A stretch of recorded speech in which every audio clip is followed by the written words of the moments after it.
মহিলাদের কাজা রোজার আগে শাওয়ালের 6 রোজা রাখা যাবে কিনা?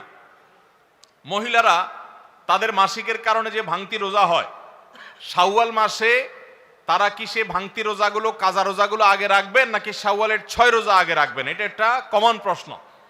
এই প্রশ্নের উত্তরে আমরা বলতে চাই, অনেক উলামা ইকরাম বলেছেন যে যেহেতু নবী করিম সাল্লাল্লাহু আলাইহি সাল্লাম শাওয়ালের 6 রোজার ফজিলত পাওয়ার জন্য রমজানের রোজা রাখাটাকে শর্ত দিয়েছেন এবং বলেছেন মান সামা রমাদান সুম্মা আতবাআহু সিত্তাম মিন শাওয়াল, যে ব্যক্তি রমজানের রোজা রাখলো এরপরে শাওয়ালে 6টা রোজা রাখলো, কানা কাসিয়ামিদ দাহার, সে সারা বছর রোজা রাখার সওয়াব পাবে।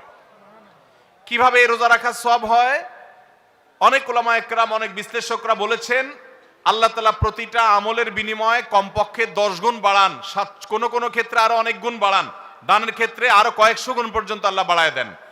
10 গুণ করে যে বাড়াবেন, এই জন্য রমজানের 30 দিনে 30টা রোজা আর শাওয়ালের 6টা রোজা, মোট 36কে 10 গুণ দিলে 360, সারা বছর রোজা রাখার সওয়াব হয়। তো এই জন্য শাওয়ালের 6 রোজা রাখতে হবে। এখন কথা হলো, নবী সাল্লাল্লাহু আলাইহি সাল্লাম কিন্তু বলেছেন যে রমজান রোজা রাখলো এরপরে শাওয়ালের 6 রোজা রাখলো, তার জন্য সারা বছরের সওয়াব। তাহলে এখানে রমজান রোজা রাখার পরে 6 রোজা রাখার কথা বলা হয়েছে। এই জন্য অনেক উলামা ইকরাম বলেছেন মহিলারা তাদের ভাঙতি রোজাগুলো আগে রাখবে, তাহলে রমজান রোজা রাখা হয়ে গেল, এরপরে শাওয়ালের 6 রোজা রাখবে। এটা একটা মত। তবে আরেকটা মত হলো শাওয়ালের 6 রোজা যে ভাঙতি পড়েছে এর মানে এই না যে তিনি রমজান রোজা রাখেন না, তিনি রমজান রোজা রাখছেন। এগুলো তো আল্লাহর নির্দেশের কারণে তিনি রাখতে পারেন না, যেহেতু তিনি অসুস্থ মাসিক। তো এই জন্য তিনি এগুলো পরে রাখলেও শাওয়ালের 6 রোজার সওয়াব তিনি পাবেন। কারণ শাওয়ালের 6 রোজা তো শাওয়াল মাসে না রাখলে আর হবে না, পরে রাখলে আর হবে না, কিন্তু এই কাজাগুলো তো পরে রাখলেও আদায় হবে।